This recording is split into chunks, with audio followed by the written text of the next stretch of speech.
My name is Alex Markman, and today I'll be presenting my research on the impact of culture in emergency management, planning, and response. This is for my public administration course, Foundations in Emergency Management. What is culture? Culture refers to integrated patterns of human behavior that include language, thoughts, communications, actions, customs, beliefs, values, and institutions of racial, ethnic, religious, or social groups. Culture encompasses many different aspects of a community's way of life. We must know that cultural relativism, which is that a culture must be understood in terms of its own values and beliefs, and not by the standards of another culture.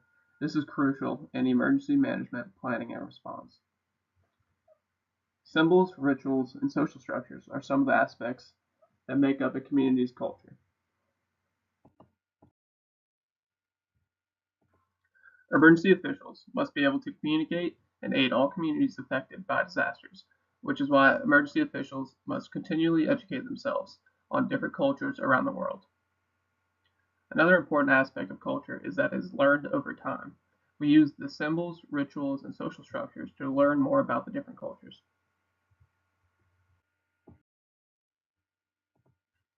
FEMA's whole community approach. In March of 2011, FEMA's director, Craig Peru, presented the idea to the House Transportation and Infrastructure Committee, which began the conversation of the whole community approach. This approach focuses on residents, emergency management officials, community leaders, and government officials collectively communicating to understand and assess the needs of the communities affected and to determine the best ways to organize and strengthen their emergency operations plan. The benefits of FEMA's whole community approach.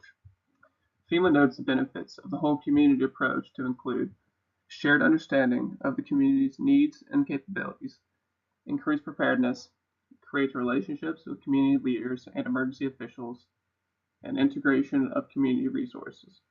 In Snyder's reading of Hurricane Katrina, he notes that the mayor of New Orleans did not effectively integrate the community's resources to mitigate the issues caused from the disaster. Snyder explains that the mayor did not use the city's buses normally used for public transportation as a means to evacuate those affected by the hurricane. She was unable to integrate the community's resources in a timely manner, which is a great example of how the whole community approach could have aided in the response of the disaster of Hurricane Katrina. Cultural competency. Cultural competence is the ability to interact effectively with people of different cultures, helps to ensure the needs of all community members are addressed. Linguistics is key to fully understanding the different cultures around the world. An example of cultural competency affecting emergency management was during the response of the Northridge earthquake in Los Angeles, California. The emergency officials were unable to communicate with those affected due to a large portion of the population speaking only Spanish. This caused a language barrier between the emergency officials and the public, which as a result, some of the community was left stranded without aid.